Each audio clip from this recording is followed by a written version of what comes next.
राखी बंधन पवित्र राखी बंधन पवित्र राखी बंधन।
शांति। पवित्र रक्षाबंधन उत्सव रे समस्त भाई भौणी मान को बहुत बहुत शुभ अभिनंदन। कह पार मासरे 13 पर्व आमर ये पवित्र भारत वर्ष रे विभिन्न पर्व पर्वाणी व्रत उत्सव पूजा उपासना आदि पालन करा जाय थाए। पालन करा जाउथिबा प्रमुख उत्सव मानक मध्यरु रक्षाबंधन उत्सव हेउछि गोटिए। दशहरा दीपावली होली आदि उत्सव अपेक्षा रक्षाबंधन उत्सव अधिक सात्विक बोली विवेचना करा जाय थाए। एई उत्सव पालन अवसर रे दीपावली रो फटका शब्द अथवा होली रो हो हल्ला आदि न थाए। पारस्परिक स्नेह सात्विक संबंध व पवित्रतार वातावरण मध्य यह पालन करा जाय थाए।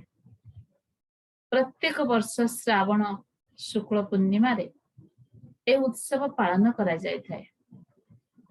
ब्राह्मण माने जजमान को राखी बांधि थांती एवं भौणी पारस्परिक स्नेह व संबंध रे फलस्वरूप भाई हाथ रे राखी बांधी थाए एवं मुख मिठा करने सहित मथारे तिलक मध्य लगई थाए। आमर ए भारत वर्ष एक आध्यात्मिक ज्ञान संपन्न देश। एहार धर्म दर्शन अत्यंत उच्च कोटीर। आज आम केवल एक परंपरागत भावे रक्षाबंधन उत्सव पालन करि आसुछ, किंतु एहा मध्यरे थिबा आध्यात्मिक रहस्य गूढ़ तत्व को विस्तृत करि बसचंती।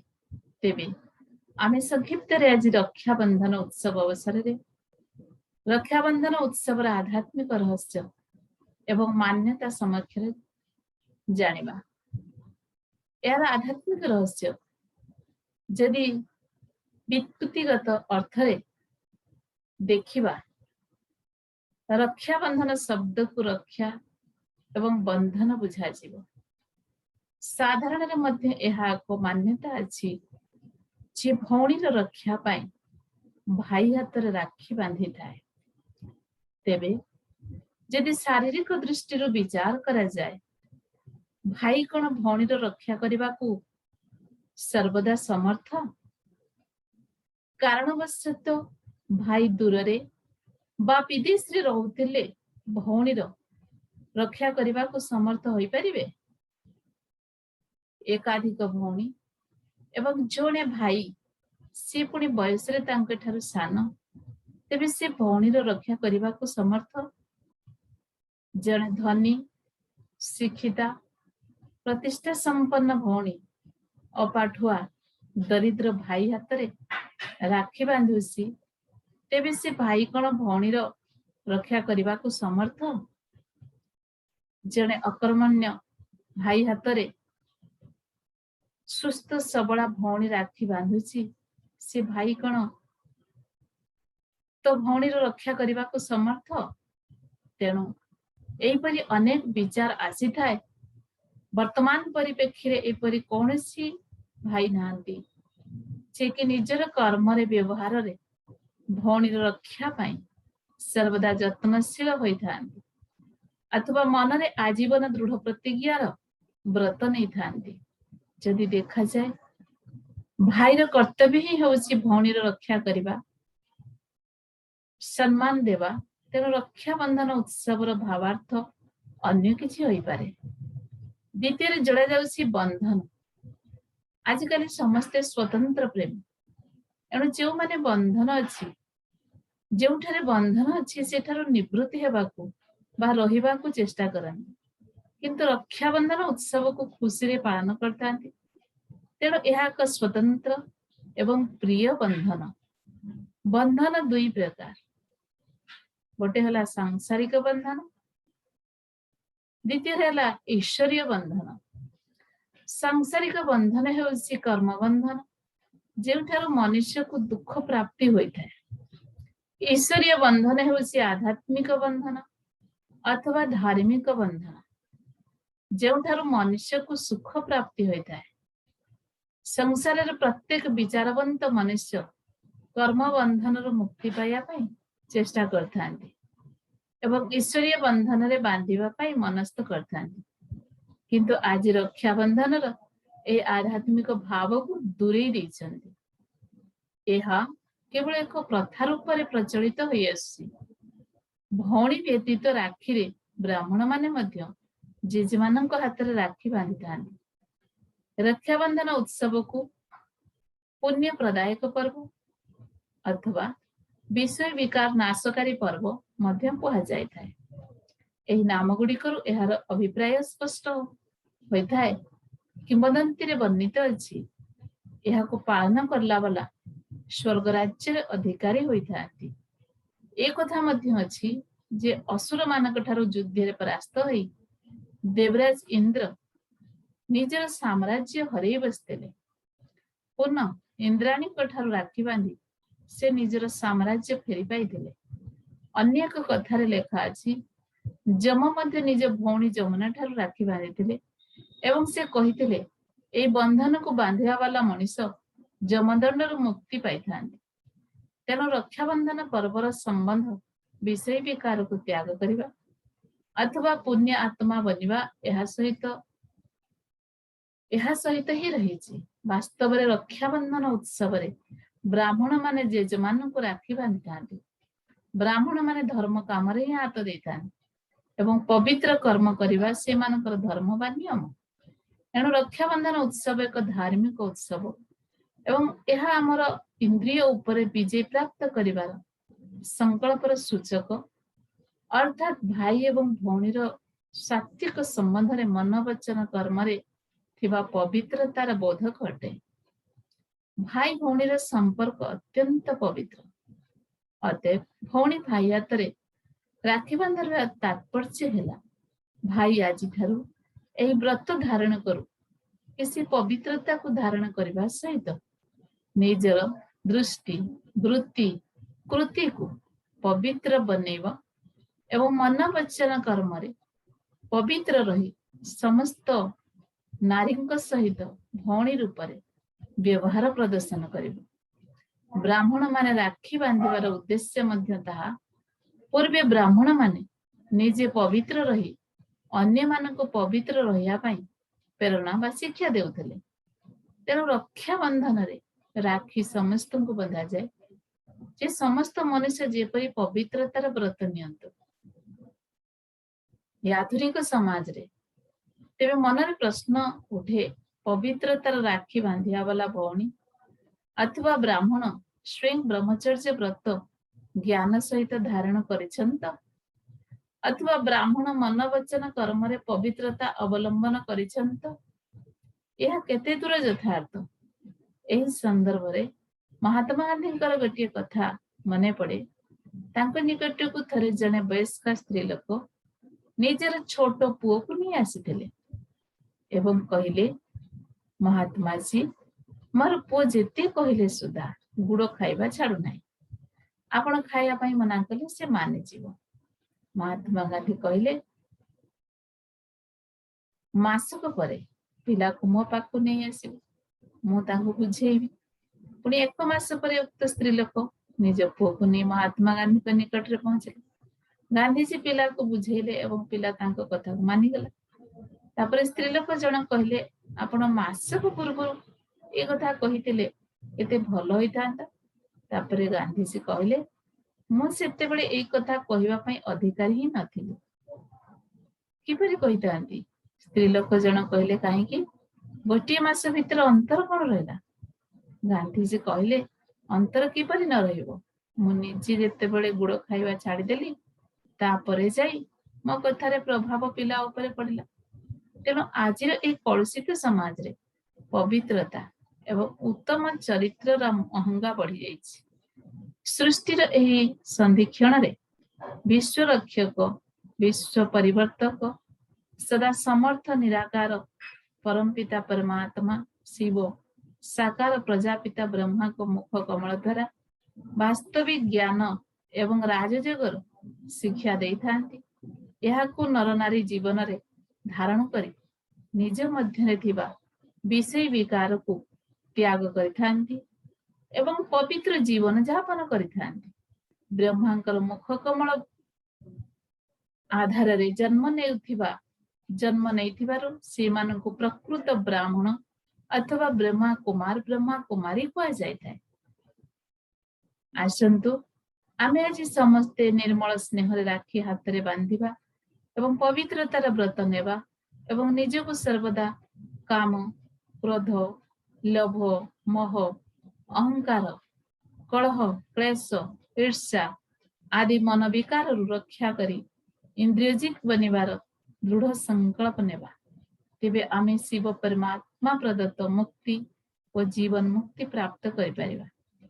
ରକ୍ଷାବନ୍ଧନ ଉତ୍ସବରେ ରାକ୍ଷୀ ବାନ୍ଧିବା ସହିତ ମସ୍ତକରେ ତିଳକ ମଧ୍ୟ ଲଗାଯାଇଥାଏ।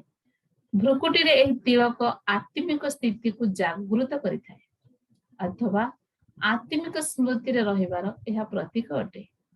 ଏହା ପରମାତ୍ମା ଶିବଙ୍କ ଦ୍ୱାରା ଦିଆଯାଇଥିବା ଈଶ୍ୱରୀୟ ଜ୍ଞାନର ରହସ୍ୟ ପ୍ରତିପାଦନ କରୁଛି କି ବାସ୍ତବରେ ଆମେ ନଶ୍ୱର ଶରୀର ନୁହଁ, କିନ୍ତୁ ଗୋଟିଏ ଗୋଟିଏ ଚେତନ ଅବିନାଶୀ ଆତ୍ମା ଅଟୁ।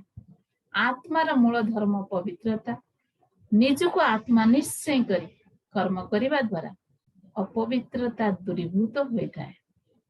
मुख मिठा करिबार अर्थ मुखरे सर्वदा सुमधुर हृदयस्पर्शी निर्मल भाव संपन्न बाणी व्यय करिबा प्रतीक। रक्षाबंधन प्रतिवर्ष श्रावण मास शुक्ल पक्ष पूर्णिमा रे पालन करा जायଥାଏ।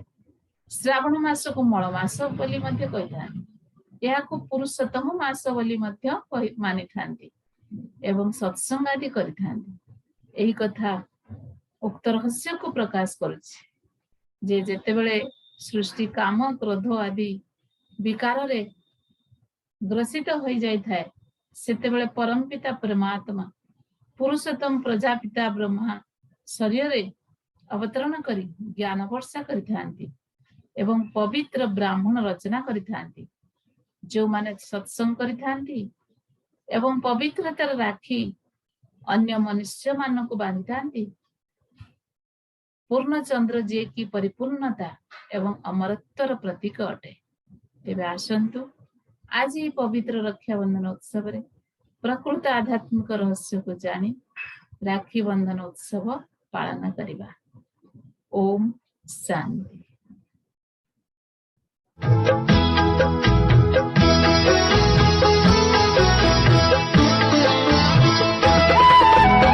खोजी खोजी आजी पाइछि बाबाको, खोजी खोजी आजी पाइछि बाबाको।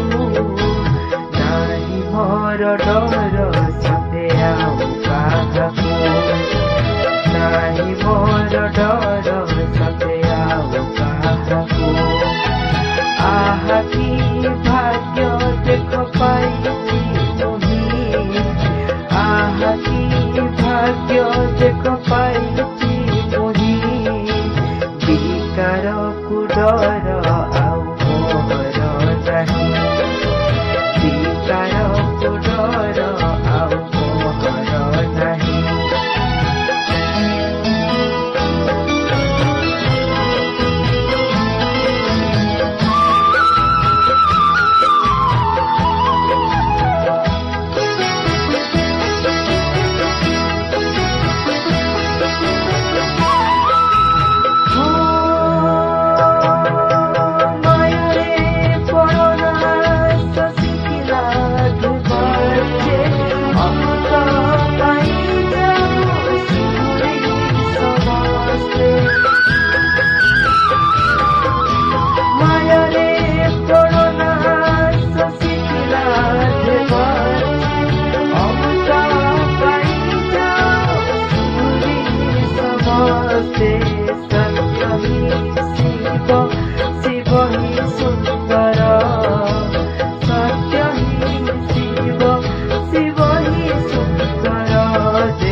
खोजी खोजी आजी पाइछि बाबाको, नाही मोर डर सते आउ काहाको, नाही मोर डर सते आउ काहाको।